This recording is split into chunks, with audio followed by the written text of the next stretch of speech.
it puts them in an extreme way of danger. Hosting this symposium is a major move towards educating nurses and ultimately helping other healthcare providers, patients, and their families about this most pressing public health concern. It is important that we learn about the proper use of opioids, the misuse of the medication, as well as the appropriate way to dispose of these drugs. Representative Clarke, the MBNA stands ready to support you on this vital public health concern. The BNA of Greater Washington, D.C. held our annual salute to a Black Nurse of the Year last month. And the keynote presentations were on the opioid treatment, use, treatments, and misuse. The National Black Nurses Association will host a day-long continuing education symposium entitled Palliative Care and Pain Management in the Midst of Opioid Epidemic for our 7 chapters in the state of New Jersey. Representative Clarke and Dr. Anderson, thank you for the opportunity to be a part of this congressional briefing on this very important and critical topic for our nation. Thank you.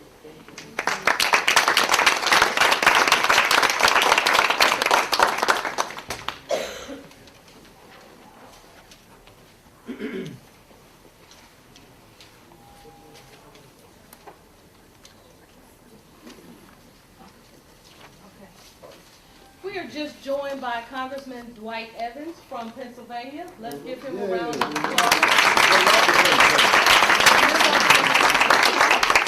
Thank you for coming, Congressman Evans. All right, our last partner to welcome you in this event today is the National Dental Association. And on behalf of the National Dental Association, we have Dr. Hazel Juanita Harper. Please come forward, please. Dr. Harper is the past president of National Dental Association, and she's presently founding director of Health Now program. Welcome her.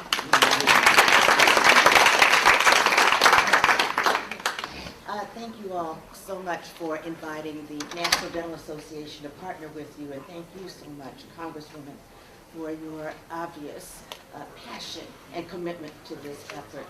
The National Dental Association looks forward to working with all of our other health professional partners, as well as across all disciplines, to try to combat this issue. And just so you'll know, we have had several seminars on this issue. For the last 5 years, we have had programming in several cities where we have local chapters. Last year, we had a plenary session at the President's Symposium that was the most well-attended session at our annual convention. And this year, because our doctors wanted to hear more, they don't want the dialogue to stop. They want to continually be updated about it, because we understand that sometimes the first introduction to pain management is with teenagers that are having wisdom teeth extracted. So we are not oblivious to that. We want to be part of the solution and not part of the problem.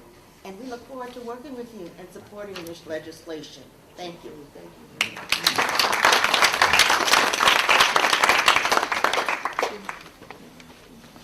Now for the moment that we are here, the panel discussion. A few months ago, we were talking about the opioid epidemic, and my mentor, Dr. Bernadine Lacey, said, you need to talk to Dr. Edwin Chapman. And that's a round of applause. Yeah.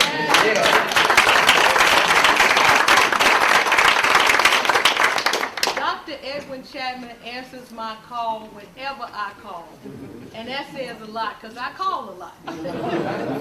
But Dr. Chapman is so passionate about what he does. He's been a certified addiction medicine health professional for 38 years, and he has his finger on the pulse of the problem, but he also knows the solution of how we can fix it. And that's why we're here today, because he is on to something, and I think it needs to be known far and wide of how we can address this problem, particularly in our community. So without further ado, please welcome Dr. Edwin Chapman, our event moderator.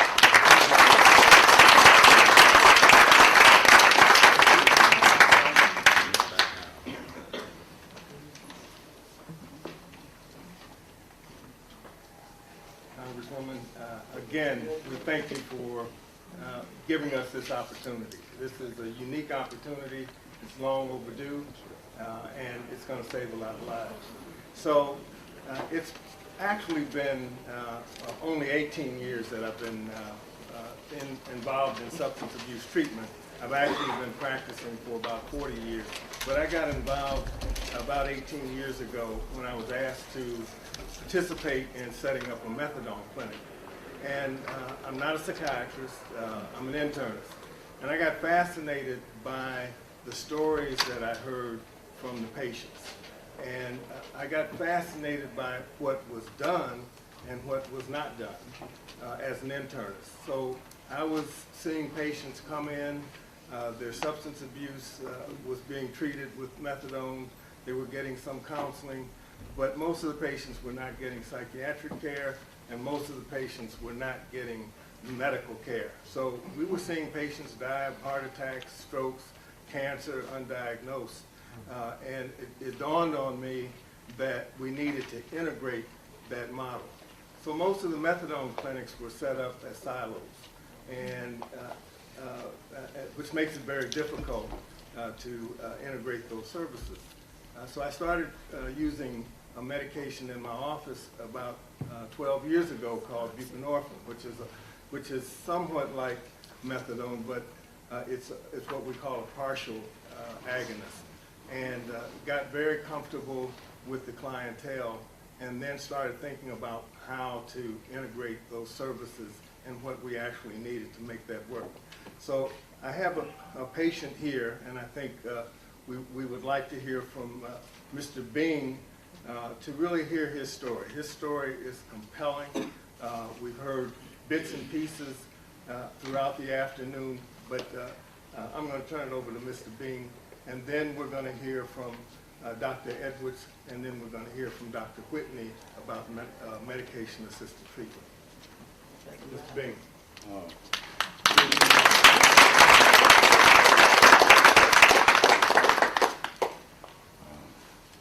Good evening.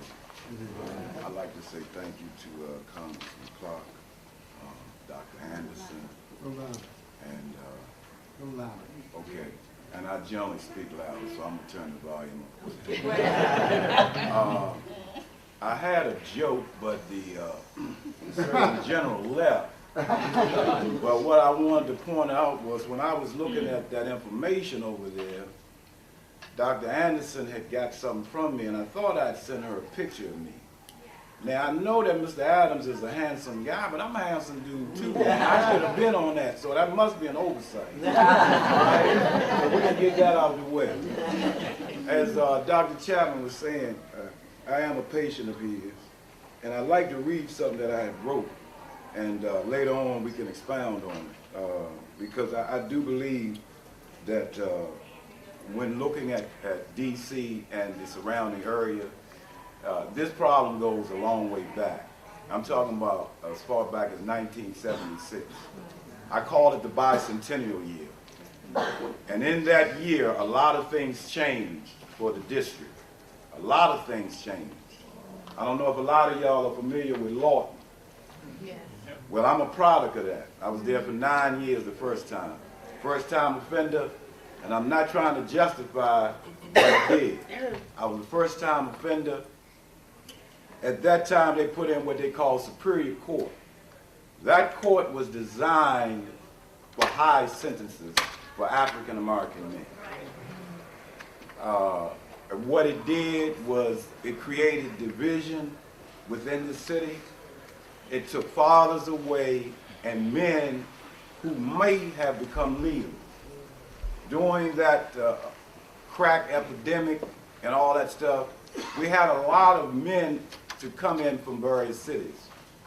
And I don't want to take a long time with this, but the Surgeon General spoke about drugs always being a part of the African American community, and it has been. But there was a protocol, because everything has a protocol to it, whether we want to admit it or not. Everything has a protocol to it, everything in life. And going way back in this city, those particular individuals wouldn't have been allowed in this city without consulting an older gentleman who was out in the street. You just couldn't come in this city and start selling drugs. That's right. It wasn't happening. That's right. You weren't coming in this city and do that. That's right. So when you remove men, right, you create an element where there are no adults Open air. to govern the young people that were coming up in the street. There you go. Couldn't direct them to summer programs, none of that. So I just want to read this briefly. Like I said, we can get into some things a little later on, but one other thing I want to point out, it's in this letter, it's at the very bottom. It says, first allow me to extend my sincerest thanks to all of you for allowing me to be a part of this panel and this journey. Opioid abuse is a really important issue in our community. 190 people or more have died this year due to opioids. Some of these people were our friends, our neighbors, and our family. As stated earlier, my name is Mr. Larry Bing Sr. I'm 64 years of age, and I have dealt with incarceration, substance abuse, and mental health issues as they relate to the other. I could have been one of those people that had died had it not been for the help of Dr. Chapman. I want to point that out, and his staff. He truly does understand the crisis of opioid use and abuse, and he understands that it has to be dealt with, not just with the Suboxone protocol that he just spoke about, but also by addressing the health of a client, both physically and mentally. He and his team understand the need to go beneath the surface to get positive interaction and consistent results as much as they can. They interview each patient and make the adjustments as needed, whether it's a mental health issue of therapy or a physical to address health issues, or a social worker who can assist with housing. As mentioned earlier, my substance abuse issues took me to prison, where at the time programs weren't available to assist addicts with professional aid. I violated my parole more than 5 times due to never being examined for behavioral issues as it related to my abuse. There were, however, programs designed to keep families associated. I am not an expert on statistical data as it relates to what brings us here today, but I can speak to the urgency of having people in place to help with the survival of our community who are in danger as it relates to opioid use. I have worked in homeless shelters and transitional housing for men who daily are a forgotten group of society who suffer from substance abuse issues with no assistance. I am not here to point fingers, but to merely state some obvious factors that are present and need our assistance. I say we because my story is true and relatable when trying to help. My belief is that God has kept me around to help moving forward. Again, thanks for including me in this discussion, which is of paramount importance. Thank you all very much.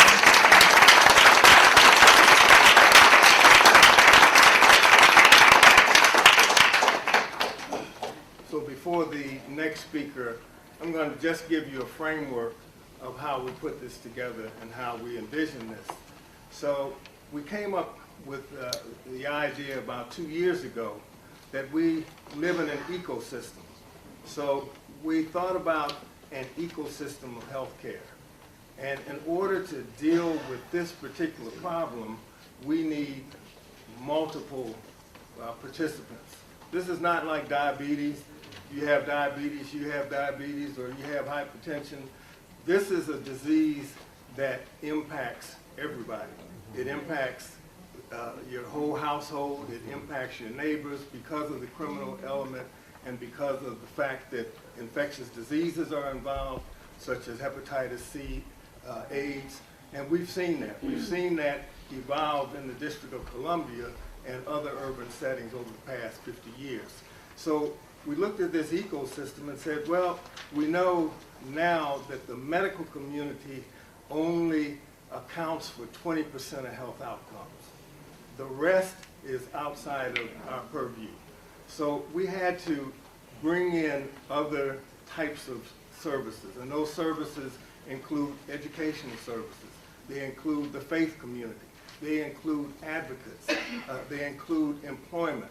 And Mr. Bing has talked about all of those aspects. So if we do 4 out of the 5, the person is still at risk to revert. So we had to build this ecosystem, and then we wanted to place each person into a component that they could identify with. So you may identify with 1 or 2 components. You may be involved with 3 or 4 organizations. So I started thinking about organizations like the NAACP, the Urban League, and I made this diagram that I can't show because we can't present it. But this was several years ago. Now we have met, yesterday we had a podcast with the National Urban League. This morning I talked to the office of the NAACP, and of course we have the National Medical Association, the National Dental Association, and the National Black Nurses Association on board, and many others. So that's the holistic part of it. The second part of it was that about 2 years ago, I decided if I was going to do this, I had to change my office. I was a single practitioner, and I could only do one component of it. How am I going to get a psychiatrist in? How am I going to get a social worker in? How am I going to get a nutritionist into my office when these patients, 80% of the time, will not take a referral and go someplace else because of the economics?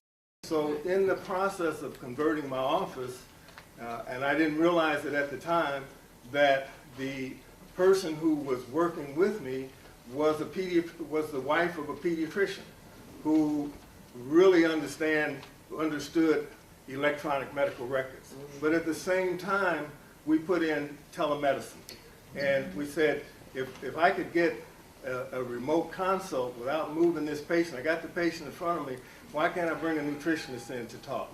Why can't I bring in a social worker to talk to that patient? So that saves the patient transportation money, babysitting money, a lot of resources that we take for granted. These patients have difficulty accommodating. So we built that, and then at the same time, we were able to expand that concept in a pilot project so that we actually have, in less than a year, offices in all 4 quadrants of the city. Practitioners from pediatricians, social workers, psychiatrists, psychologists, you name it, we want the podiatrists, we want them on board, because once we have that patient, we can then give them the holistic kind of care that they need. So that's the model in a nutshell, and I'm going to let Dr. Edwards really tell how this works from a functional standpoint, dealing with the different problems that our patients have. Dr. Edwards.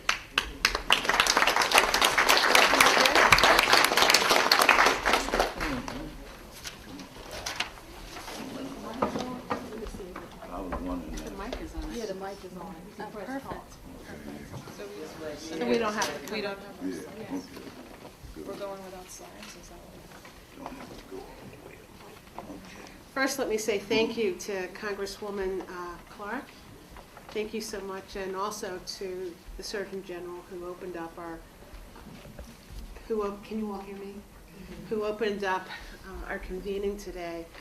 But most importantly, thank you for thinking about the bill that you're about to introduce, the Opioid Addiction Action Plan, because that's exactly what we need. We need an action plan. So I'm really looking forward to that.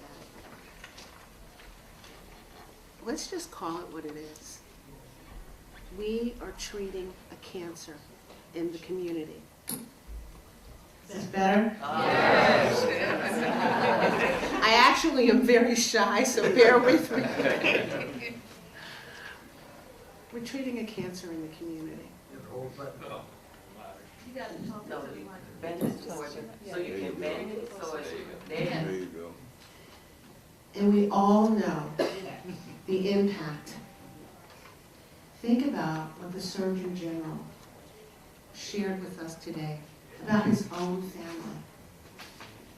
And if we take a moment, I bet we can identify somebody that we know somewhere along our path, in our family, in our community, on our way to work that we see. What's happening in our community is that families are torn apart.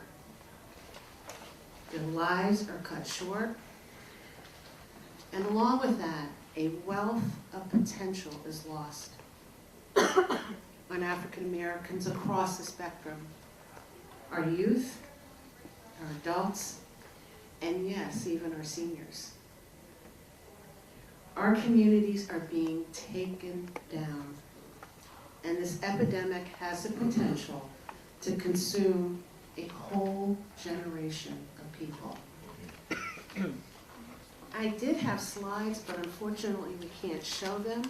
I think you do have handouts, so I'm going to speak from the first handout. So you want to know what the impact is in the Black community. I took a moment and I said, well, let me just see what SAMHSA is saying. SAMHSA is saying that the statistical data reveals that Blacks are more likely to need illicit drug treatment, use treatment, than individuals from other racial and ethnic groups. Is that true? You all think that's true? Okay, think about this. Among those who needed treatment for illicit drug or alcohol use in the past year, Blacks are more likely than persons from other racial and ethnic groups to receive specialty treatment. This is SAMHSA now. Wow. Do you believe it? Are you skeptical? I was too. Blacks with a substance use problem are more likely to recognize their need for treatment and more likely to make an effort to receive specialty treatment. That's what SAMHSA is saying. We know better? Okay. I started thinking about this, and there's a lot missing in this data. Who are they sampling, and who are they talking to, right? I don't think they're talking to anybody in here. But more importantly, what is missing in the data collected by SAMHSA is the why. I'm a professor at Howard, and I tell my students all the time, behavior does not occur in a vacuum. That's the first question that we have to ask when we're talking about the why. Now, from a physiological perspective, we need to have a better understanding of the neuroscience issues that are associated with addiction and the biological vulnerabilities to addiction. What am I talking about? All of us have genetic makeup that speak to certain biological vulnerabilities to certain diseases and certain disorders. And now when you think about African Americans with historical trauma, we have it embedded in our genetic DNA. So how much of that is factored into an explanation of the why? From a psychological perspective, we must address the biopsychosocial components of addiction. I was asked to talk about the social service issues. Well, on this particular slide, I talk about the fact that social service outreach efforts should include houses of worship, as well as barbershops, salons, and other important places in the Black community.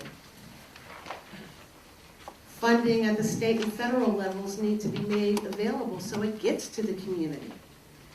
We're all aware of the fact that, okay, funds come on the federal level, but what happens? How does it trickle down into the community?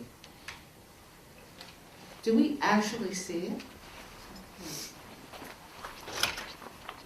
And another factor is that we need to continue workforce development so that social service providers are prepared to work with the myriad of psychological and comorbidity issues associated with the opioid use disorder. Now, again, pulling back for a minute and reflecting on this, it really is critical that we factor in the biopsychosocial and environmental factors that increase the likelihood of addiction. We're not talking about that. We're talking about making sure that medications are available to treat and that we have providers prepared to treat. But are we talking about what is going on? And Dr. Chapman talked a little bit about this. What are the social determinants that are triggering this, that keep it going on? If we do this, it will help us to understand the urgency of the behavior that undergirds addiction. Further, we have to prioritize mental health. This urgently must be followed up with increased allocations of appropriate and sufficient financial, medical, and human services resources towards tackling the issue, as well as reducing the inequalities associated with the delivery of services. That wasn't in the statistics for SAMHSA. But there are disparities in the delivery of services for the treatment of OUD. And Mr. Binney pointed it out. You are absolutely correct. We cannot treat one aspect of this issue. We have to look at the whole. And mental health is critically important. So, what does this mean? It means that we have to provide the wraparound services that address treatment. For example, the individual, family, and group psychotherapies. We must get the providers and the families to buy into the solutions. This means we must educate the family and the community on addiction. We have to work in the communities. We have to be in the communities. We have to work in the communities to address issues. This is critically important. You can't address the issue over here, and the community is over here. We have to come together and work side by side. And you know what? The community members know very well what the issues are that are contributing to the struggles of the addictive community member. So let's talk about MAT. When we're talking about MAT, the medication-assisted treatment, while medication-assisted treatment capacity is expanding, not a lot of the providers have the training or experience to provide the appropriate care. And this is a fact. We need to train providers of care in the ability to identify the psychological pain underpinnings of addiction. People are medicating emotions. They may also have physical pain, but there's also the emotional sequela that is very much a part of that.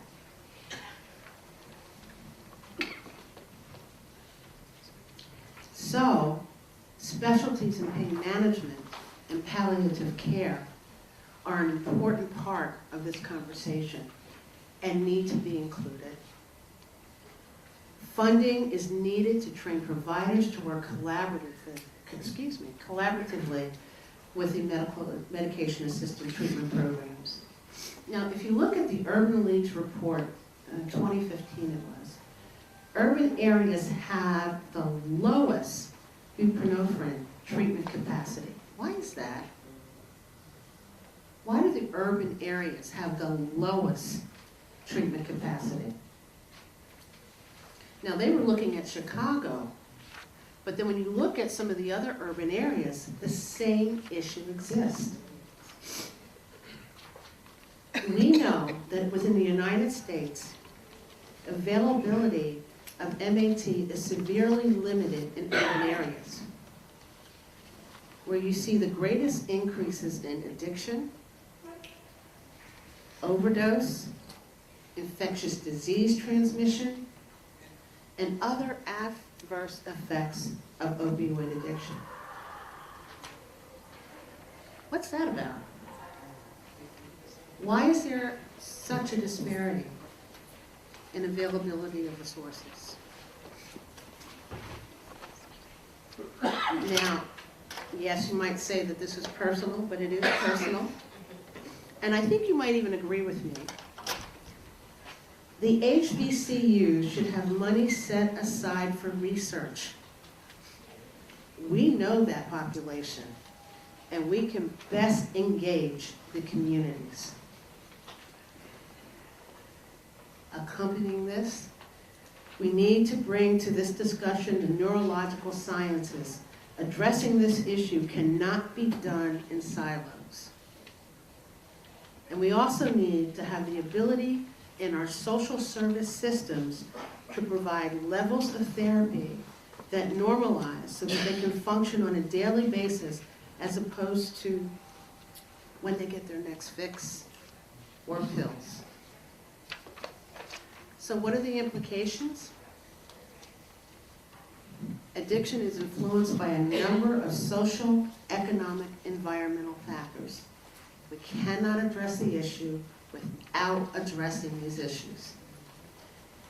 We have to, as Mr. Bing pointed out, prioritize mental health. Mental health has to be integrated in a broad range of related policy areas, and policies must do no harm, but rather reduce the mental health inequities. And you talked about, Mr. Bing, and also our Surgeon General talked about the harm in some policies that end up costing or shifting the cost of this epidemic to our system, such as the incarceration of numerous African Americans. And what did he say? I think he said almost half $500,000 is spent on each addict that's incarcerated. We could better use that money, can't we? Mental health equity must occur across the whole of government. And finally, until we better understand the why, remember what I was talking about, the why of addiction and addictive behavior, we will always be chasing the unicorn.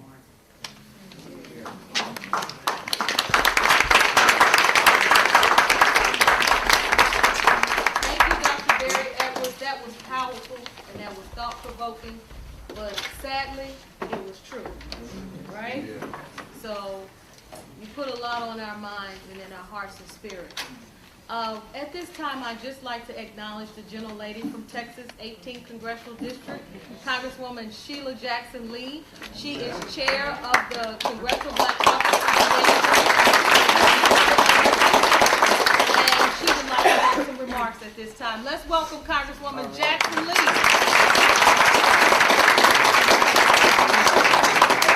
Thank you very much. My comments will be such an applause and appreciation for Congresswoman Yvette Clarke. We are intertwined together on our passion and commitment. I look forward to her further leadership on these issues. But I know that all the panelists of whom I have not heard, were following the same line of reasoning of Dr. Barry Edwards. So I will say to all of you, thank you, and say that I am the ranking member in the Criminal Justice Committee, Crime, Terrorism, Homeland Security. I'm ranking, and I hope for a better vision after November.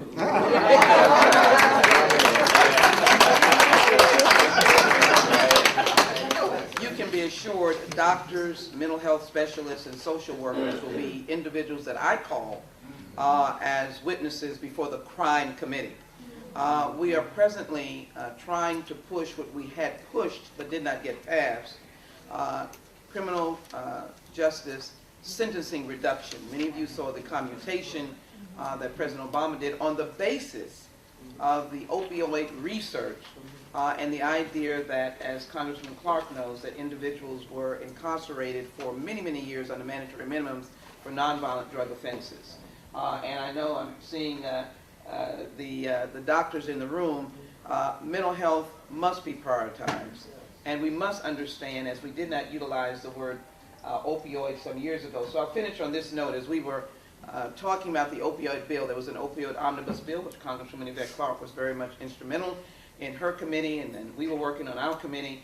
And I put in simple language that said, when everybody was raising the word opioid, I put in simple language that said that any other drug addictions, heroin, crack, that we use the same model of mercy that we are now using under the term opioid. Simple language that I have to able to get in. And then my last point is that Congressman Clarke and I are facing, it's ironic, two situations in our individual and independent districts. And that is an individual in my district who unfortunately had his children murdered by his spouse and buried them in next door, and unfortunately never got any mental health response, and was just in the last 10 days shot by law enforcement. He was not, for what you might perceive in any altercation, except that he was talking to himself, doing some things, but he was in the situation with his pants down, his hands out, and making unfortunate, not unfortunate, but making statements of which somebody thought that they were in fear of their life, and he has now lost his life. Congressman Clarke has a similar situation. I remember her person was diagnosed bipolar. My person never got, when I say my person, my constituent, never got the health care, the mental health care that he needed, and look where he is today, and look where Congresswoman Clarke's constituent is today. It wraps into opioids because I know that when you have mental health issues untreated, you're also subject to the use and abuse of drugs. I can only say that it is wrapped around. I am grateful that you're in this room. I am grateful that we have the energy that is going to help us do good things as we move to save lives and to restore lives and restore families. Let me thank you again. Thank you.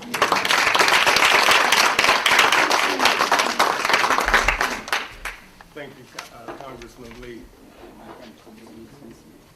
You said the magic word, family restoration. So the medical home development group is a family restoration model. And to give you an example, Mr. Bing's wife is not here today, but he's often said that most of the good things that he learned in life came from women.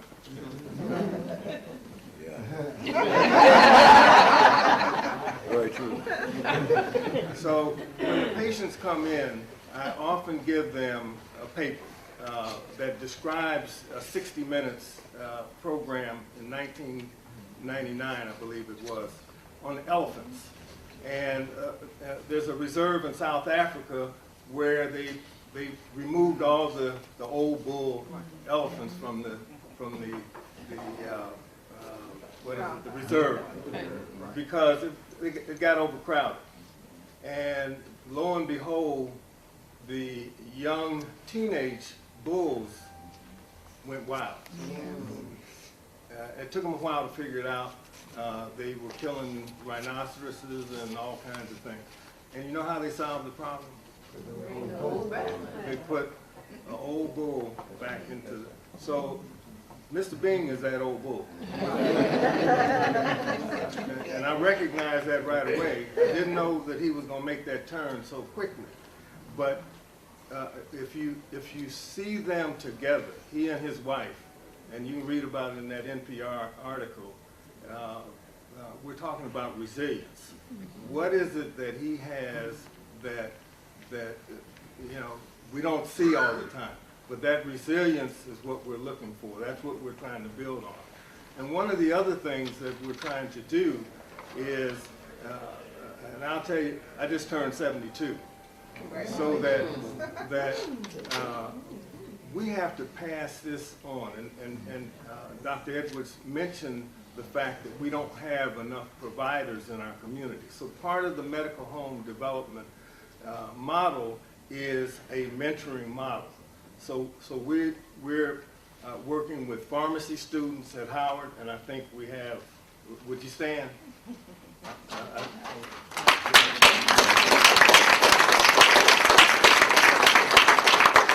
So this model goes way beyond just an office practice. They're actually doing genetic profiles on patients in my practice and looking at the dosages of medications that we use. This is called pharmacogenomics. NIH has just put out $1 million where they want to get genotypes on 1 million people. Well, it's more than $1 million, but 1 million people, and half of them are minorities, because most of the medications that are utilized are only tested in a small group of patients. And you know who those are? Generally white males. So one of the things that we noticed was that our patients, for whatever reason, whether it's genomics or epigenetics, with all the stress factors, needed higher doses of medication, the medication the buprenorphine, in order to stabilize them. So the School of Pharmacy and the Howard Human Genome Center are looking at that data to really see if they can identify what we call alleles or changes in the way medications are metabolized. And we do know that for various groups of medications, they're metabolized differently. For instance, I'm allergic to morphine. So if I'm allergic to morphine and somebody loves morphine, it tells you right away that there's some differences that we need to discern. So I'm going to let Dr. Whitley talk about the medication-assisted treatment and how that works.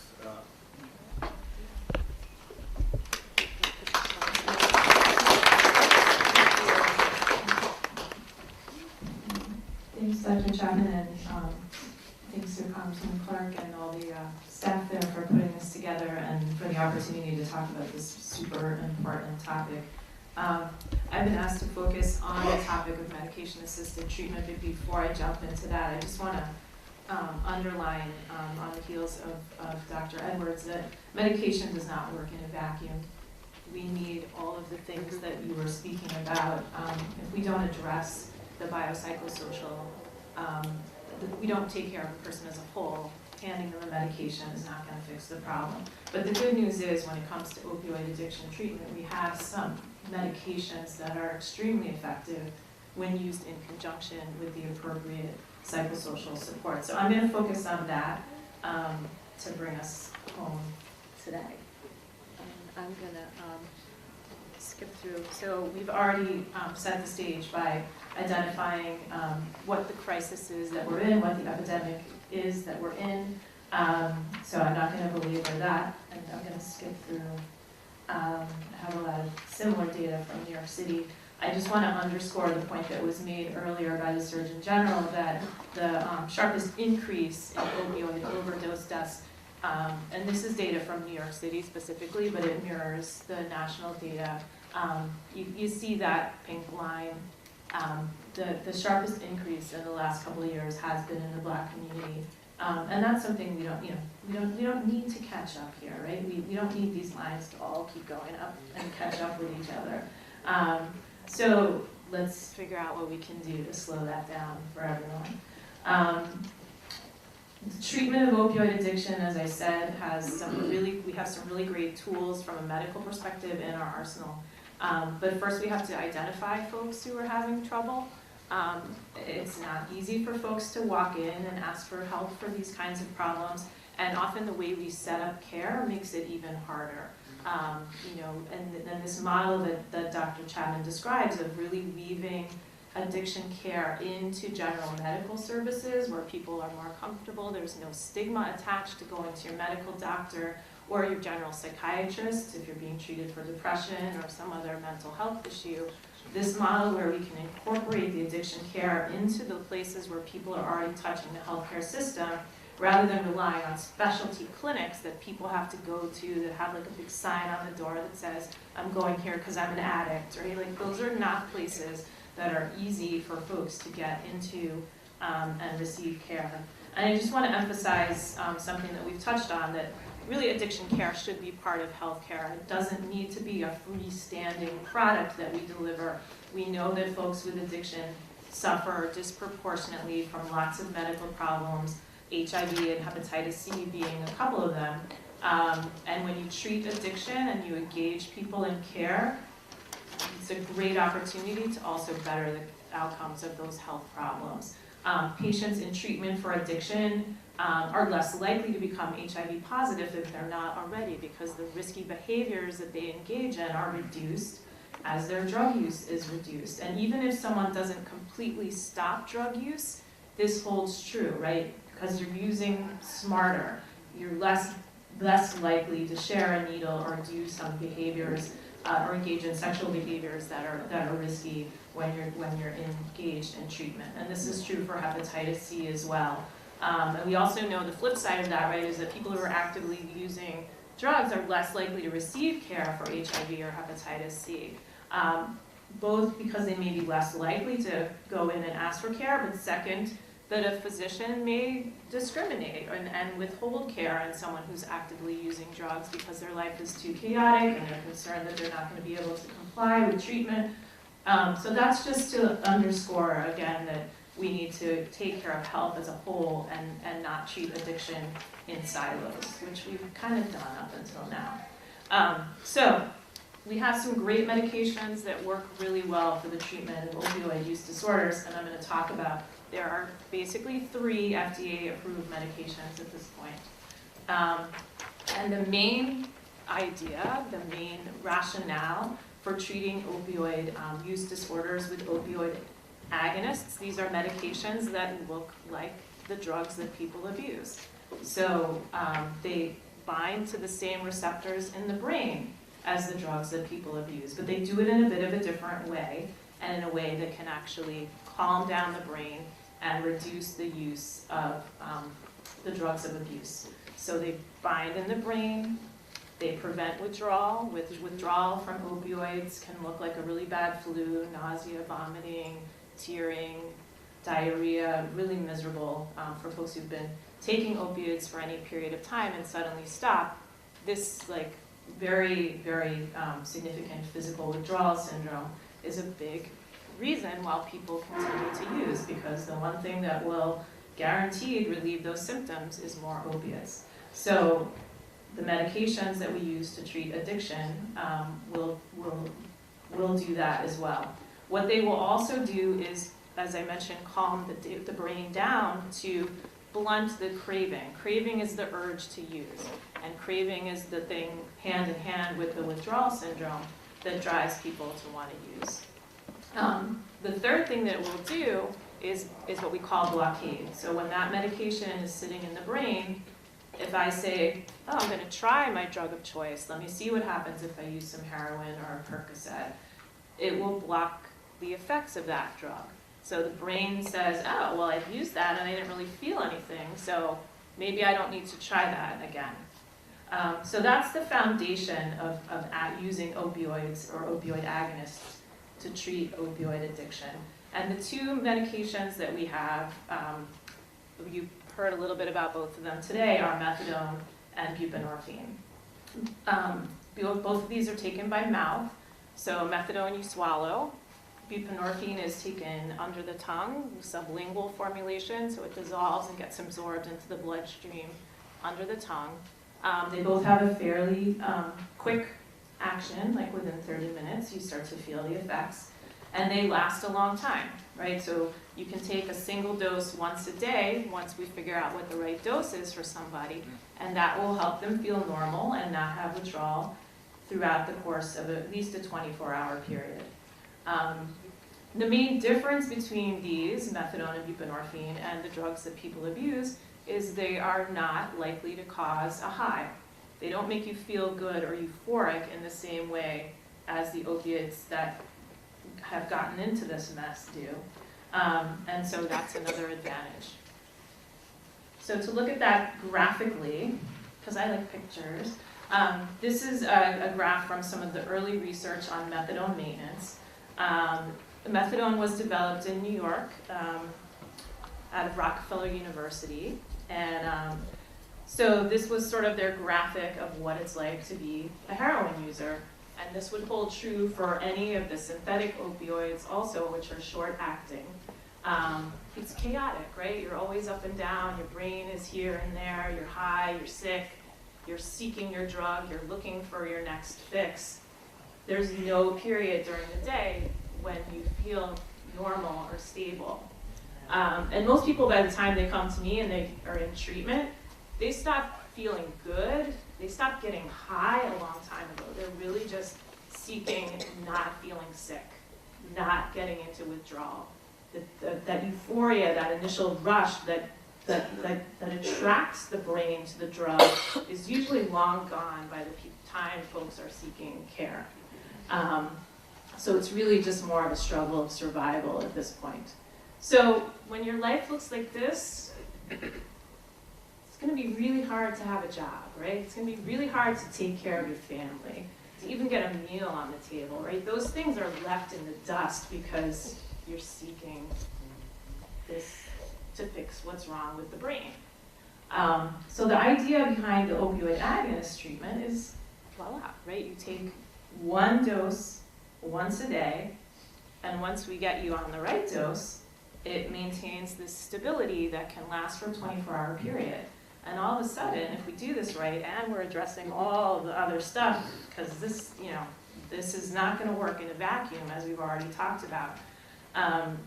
But now you have time to work on those issues, to talk about what's going on in your family, to address trauma, to get care for any mental health disorder that might be underlying all of this mess that we're now in. And you can do that once the stabilization of the brain has occurred. There's time, there's space, and hopefully you can get all these things under one roof, and then you have a great opportunity and a great chance for success. So we've touched on already, and I'm going to go into a little bit more sort of the parallel opioid epidemics that we've seen through the course of history. And there is a long history of legislation that has regulated or restricted our ability, even as physicians, to treat opioid addiction. And the first major piece of legislation that I'm going to reference here is from 1914. So at that time, the Harrison Narcotic Treatment Act, people at that time, they were worried. Doctors were prescribing too many opioids, maybe. They were too easy to come by. And so it's, I think a well-intended idea that we should limit and restrict the supply of opioids.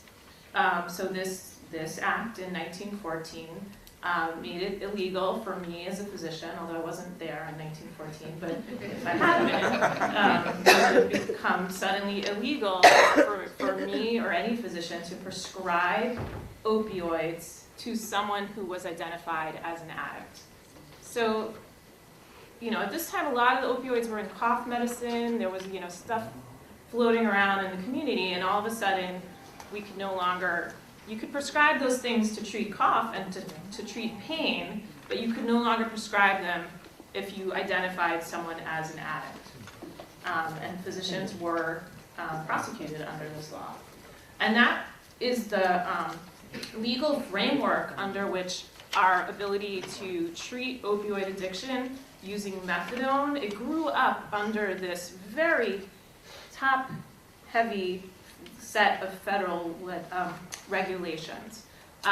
So the methadone came up in the 70s, as I mentioned, in Rockefeller University. The earliest programs were in Harlem, and a lot of them still are. And when we talk about some of the disparity and where treatment happens, it dates back to the earliest days of methadone.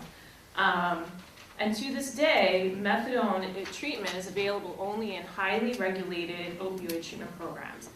So what does that mean? That means for folks during the first 90 days of treatment, they have to come every day. Our programs, some states are closed on Sundays, so there's a little bit of variability between states. But for 90 days, you got to show up 6 days a week to my program, And you're going to get a medication, and it's a medication that is extremely effective.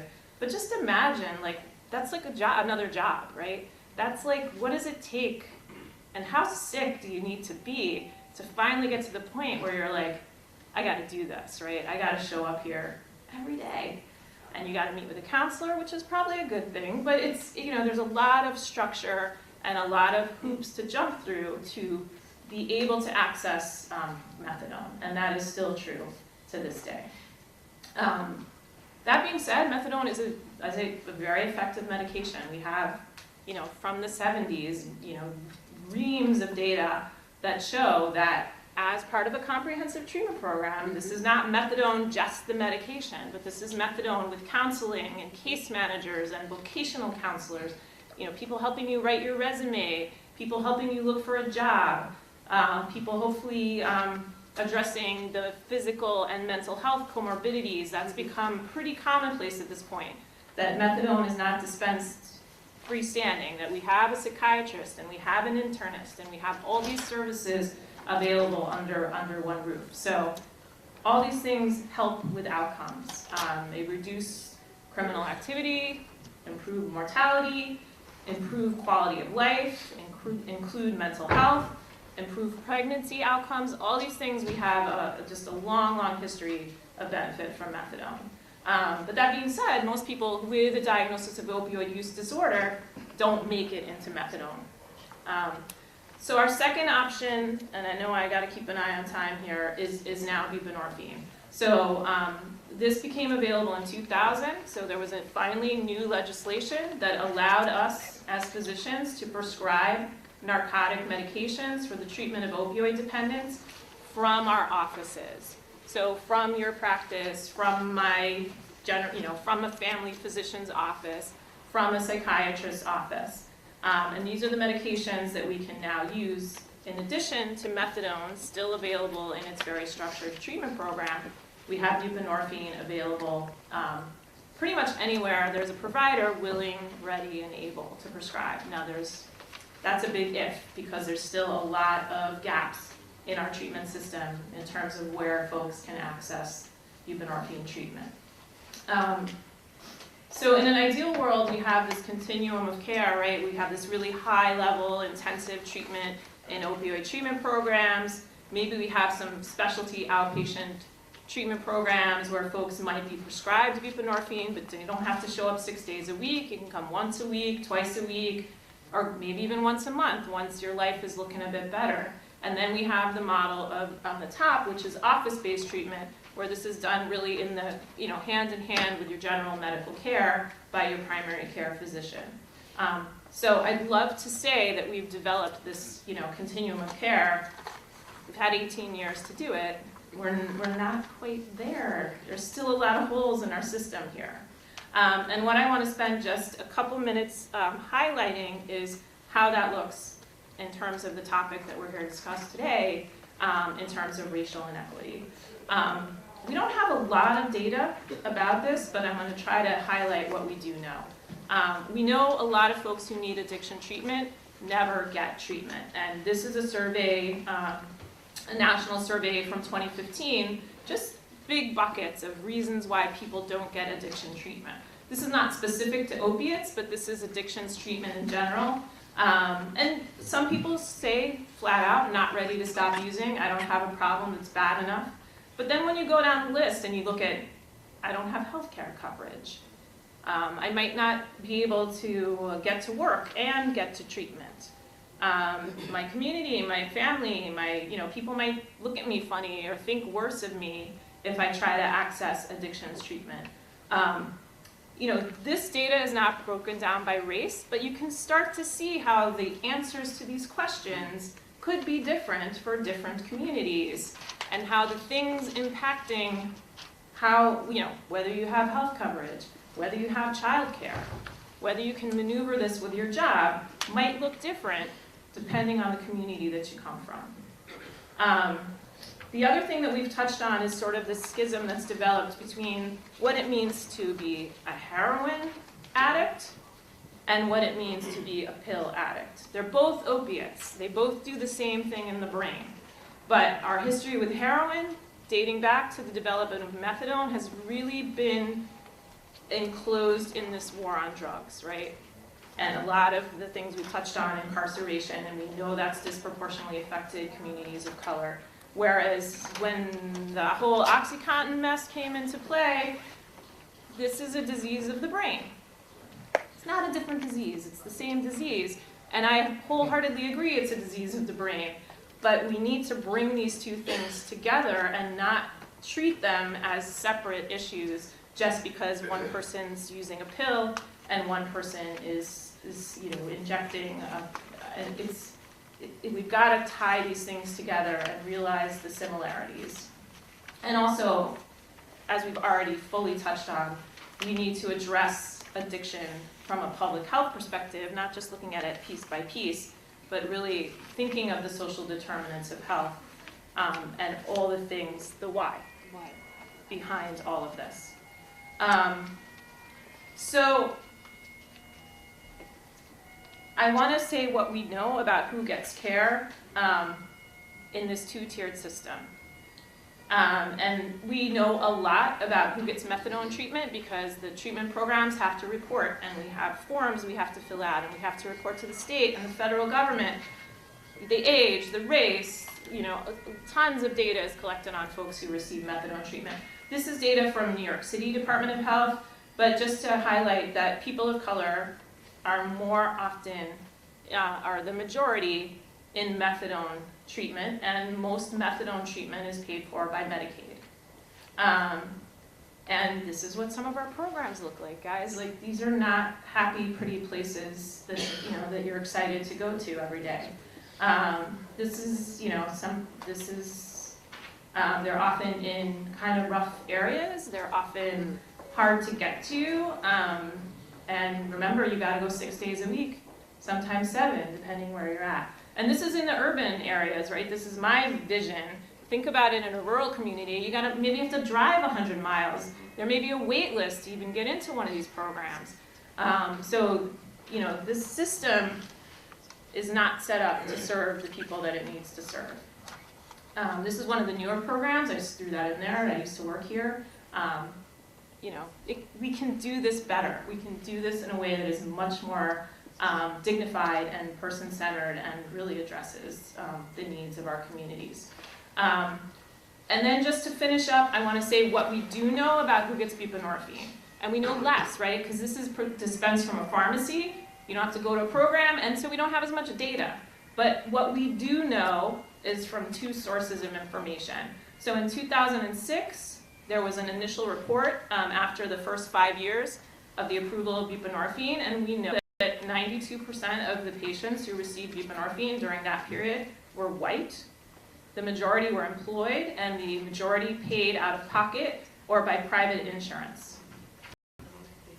Something's wrong here, Wow, right? that's right? This is not okay. This is not reflecting the epidemic that we know is out there. And then we have some more recent data from the New York City Department of Health. Again, we don't have the racial breakdown, but we know that 80% of prescriptions for buprenorphine in 2016 were filled using private insurance. So again, so the economic disparity there, which most likely reflects some racial disparity as well. If we break it down by zip code, we can also get a hint at what's going on, although that obviously doesn't directly reflect race, but we know the prevalence of different racial groups in different zip codes. And again, we could see that same disparity between where buprenorphine is being prescribed and where methadone clinic visits are happening. So there's a lot we don't know, and there's a lot we don't understand, but certainly what we see reflects that even though we know we have great treatments available, we're not getting them into the hands of the folks who would benefit, and we have a lot of work to do. But I think we can do it by partnering together and really understanding better the needs of the folks who are coming into us, or more importantly, the folks who are not coming into us because they haven't figured out how to get into this complicated system yet. And, you know, we have a lot of work to do with prescriber attitudes and the issues of cost and reimbursement, which seem to play a role in this as well.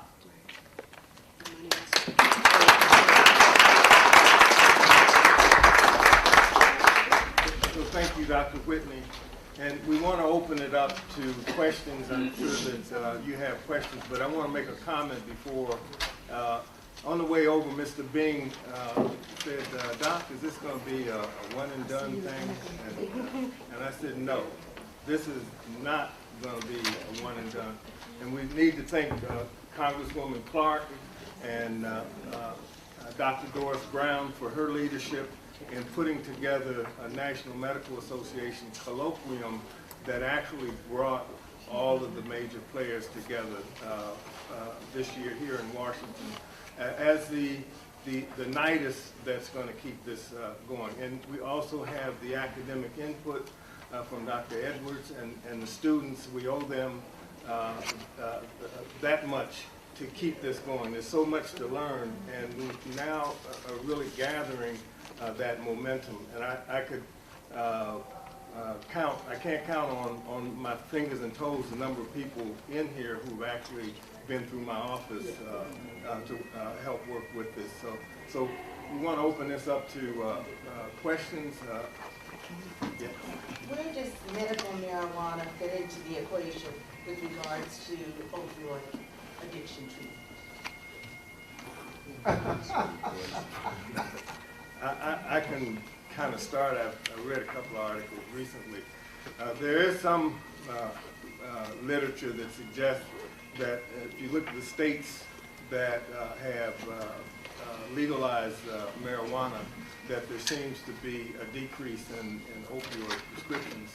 And another article talks about low-dose marijuana seems to work synergistically with opiate pain medication, so the patients don't need as high a dose. But the answer to that, I don't know the answer to that right now. I think the research is out. I would have to second that. We have a lot we have to learn about medical marijuana before we can answer that question. I heard you talk about the necessary needs from the community.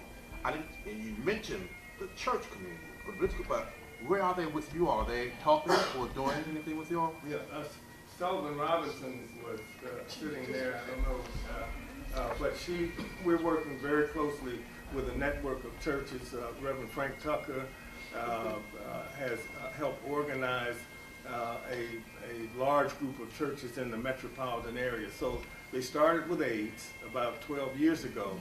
We talked about hepatitis C, and then as time went by, they got more in tune to the link of those two to the opioid epidemic. So now we're looking at all health disparities, and really they're the foundation that we're working with in the community to really help stabilize families. There's so much more they can, the churches are already doing. They just don't get credit for it because it's not publicized.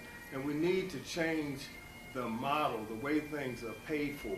If we have churches in the community that are helping us save thousands of dollars, then rather than have all those savings go back to the insurance companies, they need to go back to the community-based forces that help make that happen.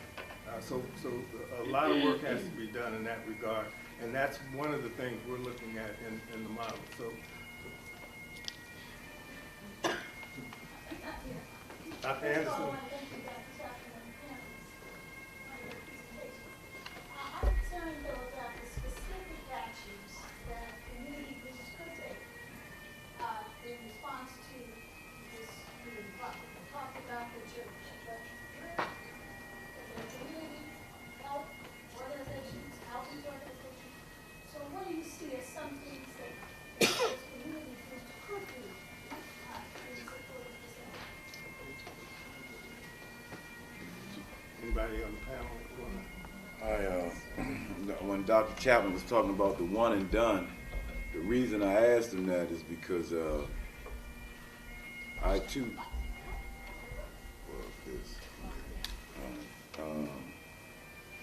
I believe that there are men and women in the community that can form a committee moving forward to address what you're speaking about. And the reason I'm saying this to you, because I wanted to point this out earlier. Like I said, I'm not a data guy, so I can't riffle that off. I speak to experience what I know. And it's coming, it's going to be a continuation. I want to point this out to you so you can picture this.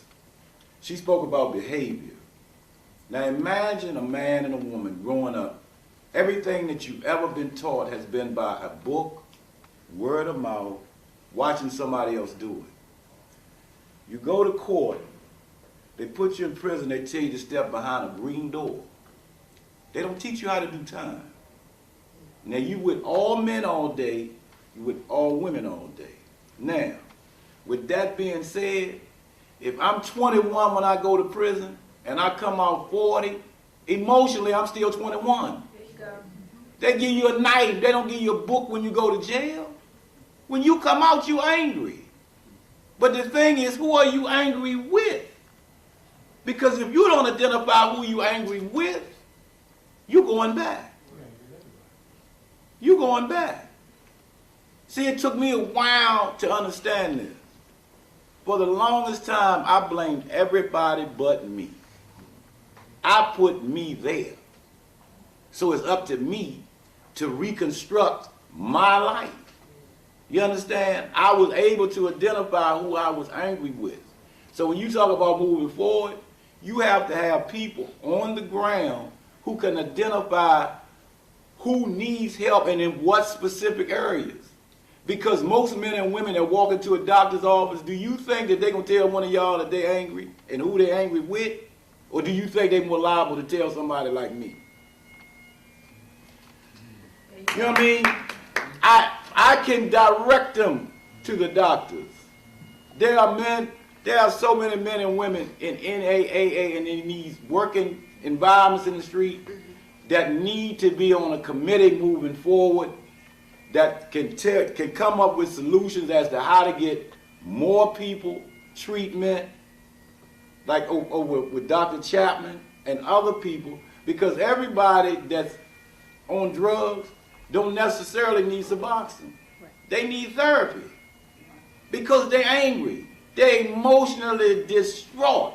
That's what keeps a person continuously losing. When you feel less than.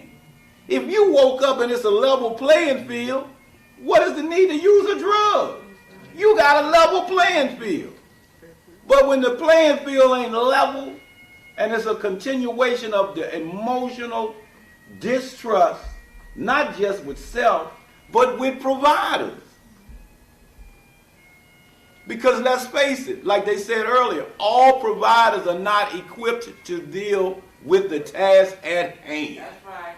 And they send them out the door with no help. That's right. So what do you think they're going to do when they go out the door with no help? That's right. So let me just decipher what He made it clear. He needs a job because he can contribute. I have awakened a giant. That's Now right. what do we do with this giant now that he's wide awake? Open the door. He can contribute. I hope somebody. Oh, yes. All right, so I'm in trouble. I already know it. Because I can't keep dragging him out to conferences like this unless I can put some money in his There you pocket. go. For Dr. Chapman, thank you. Before I got to go out there and find my cars missing, I'm just going to do this real quickly. We're talking about experience, recovery, so you're absolutely right, but I've got to put this plug in. The Carolyn Ann Foundation, you know we're about children. And I'm going to tell you something. We can do wraparound services for those persons who have the issues now. But do we really want to solve the problem? And if we want to solve the problem, we better start looking at our children. Mm-hmm. ACEs is one of the best things that have happened in terms of educating us around the traumas that children experience, giving us a way to talk about it, and even giving children a way to express what's going on with them. We've got to get our children in this equation. Ain't no We question. truly do. And I'm glad you mentioned that. If I had been able to show the slides, we actually have a slide that shows the pair of ACEs that the GW Milken Institute is using in their DC resilience and their resilience programs around the country. I have a very short question. Anybody on the panel, how do you deal with the stigma that people present with before they even get to the point of having treatment? So there's a lot of stigma, there's a lot of shame. People feel bad because they're using drugs. In your professional opinion, what's the best way to approach that? Well, Go ahead. okay, well, I mean, just, He let a giant out, so go just for me it. personally, say, I don't know how close you are to this person, because it sounds personal. That question ain't just come out of thin air. While working with Yeah, so it has to be a continuation. You have to establish some trust. People have to be able to trust you. If they are emotionally embarrassed, right? See, it's one thing to intellectually see something, see it, visualize it. It's another thing to be emotionally able to trust and then articulate it. There's a whole lot of people can't articulate where they are. You understand? So they have to establish some trust. She talked about behavior, and I remember, man, when I was going to college, it's 100% in a day. 93% of your communication is nonverbal. Only 7% is verbal in a day, so that means you watching people. You exchanging bodies with people. You understand? You examining stuff. So they examining you. And they know whether or not they can trust you. If you work in an addictions program, if a behavior program, trust and believe they know whether or not they can come in your office. And you can't give up on them. Because remember, they are emotionally distraught. It might take them a year. And your office, just say you're in the office, your door could be right there. The room that he sleeps in could be right here. 10 steps. Man, it might take him a whole year to make that 10 step.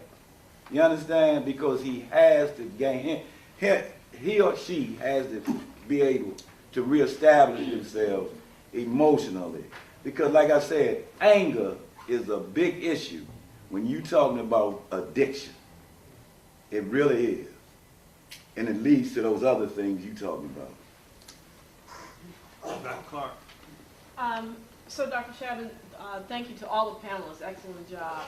I wanted to just highlight one of the things that you talked about in terms of the different professions coming to work together. So social workers, doctors, etc.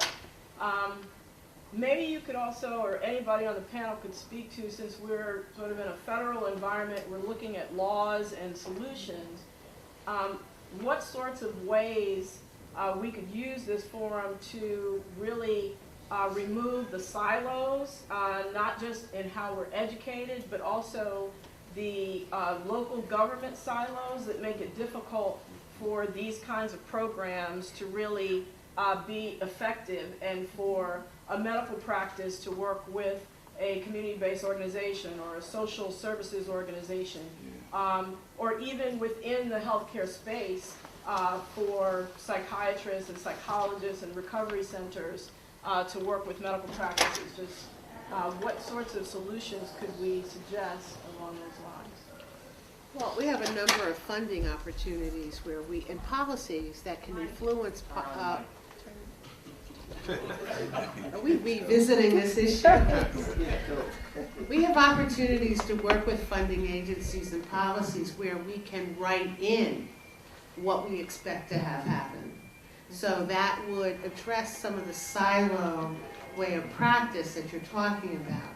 If we write it into the policies where the agencies get the money from, then that's the beginning step. I wanna underscore that in terms of the regulatory and reimbursement environment. If we're gonna do truly integrated care of whole people, we need those things to come together. I mean, I'll use my, my point of reference. I work in New York State. We got one agency regulating mental health care, another agency regulating substance abuse care, and a third agency regulating physical health care, right? If I want to do all three of those things, I got to get agreements with 3 different agencies, figure out how to get paid 3 different ways. It doesn't make sense, and it doesn't benefit me, it doesn't benefit the patients coming in for care. So I think there's a big opportunity there, like how do we bring those into alignment, and how do we write in expectations in terms of how we get paid that really makes sense in terms of treating a whole person as a whole person rather than 3 different entities. So that would be my ask. And that's why this academic legislative partnership makes sense, because we can work those things out. I've been told that we take one more question, and we have a student back here. Hi, everyone. First of all, I just want to thank you, Dr. Chapman, for the opportunity to be here. Thank you for the opportunity to do research with you, the panelists, and everybody who was able to put this together.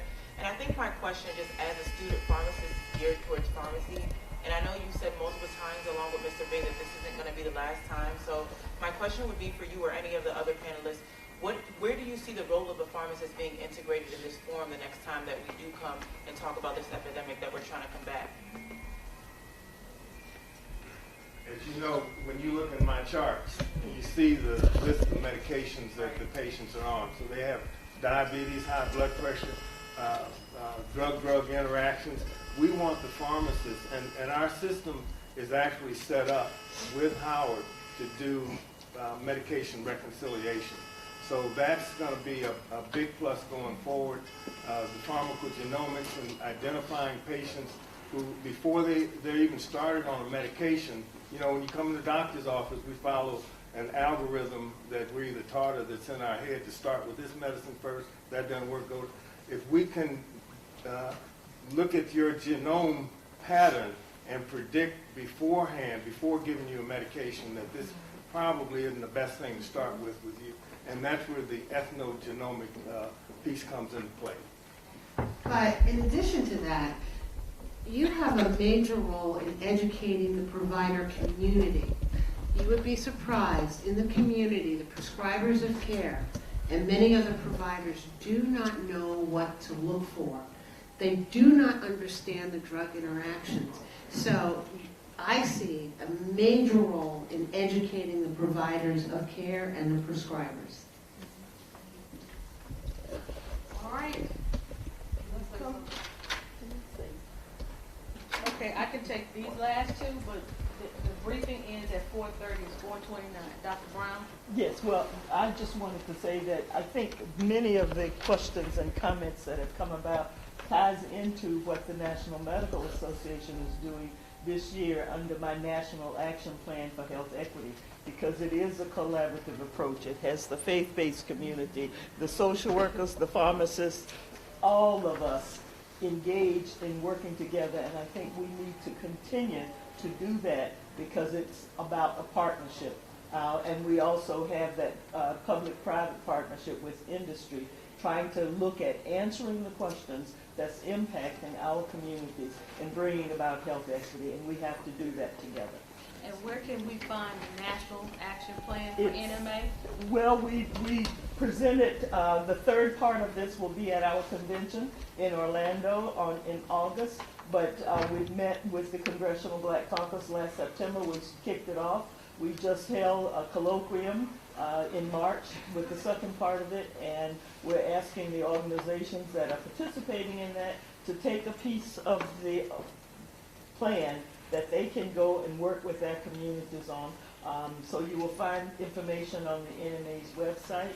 And that's NMA.org? NMAnet. Okay, NMAnet.org. All right. Everybody get that?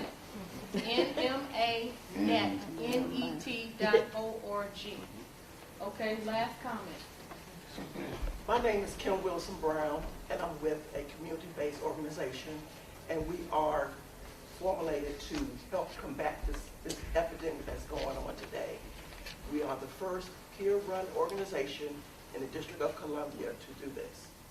And we will be getting out information. We'll be having a conference in May on opioids and mental health. So I'd like to put something out. What's the name of the organization? What's the name of The organization is called Total Family Care Coalition.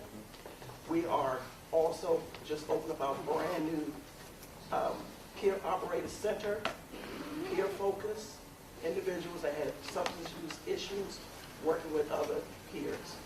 So And there is something new in the city that's going on. Is there a website you would like to share? Just go to Total Family Care Coalition at gmail.com. You can look on the website, and we should have the conference information on there also. Okay. Thank you. And we'd like to also shout out Medical Home Development Group that's led by Dr. Chapman. Do you have a website that you'd like to give us? MHGroups.net. Yeah, look it up, huh? MHGroups.net. MHD groups with an S.net. All right, everybody got it? Yeah. Okay, well, we've come to the end of our journey, but it's been a great ride, and it has been awesome to be here today. I'd like to first thank all of our panelists. Let's give them a round of applause.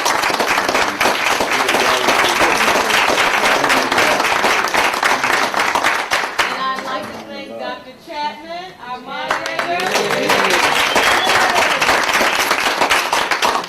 Dr. Chapman is the kind of person you want on your side. And I just thank God for him because he has guided me through this process to really learn how big this problem is, but really how simple the solution is when we decide to come together. So we thank you for coming on behalf of Congresswoman Yvette D. Clarke, 9th Congressional District, and I think all of our staff is gone, but I would be remiss if I did not lift up my colleagues who have helped me get through this. Our intern, Ms. Imani Ross, who's here. Everybody else is gone because we've got other things, but thank you so much, and we will send out the PowerPoint presentations to everybody that RSVP and signed into the sign-in sheet with your email, so you'll have everything electronically. Thank you. Thank you. Thank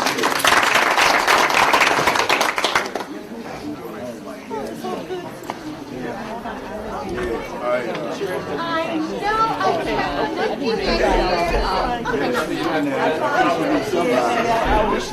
can't.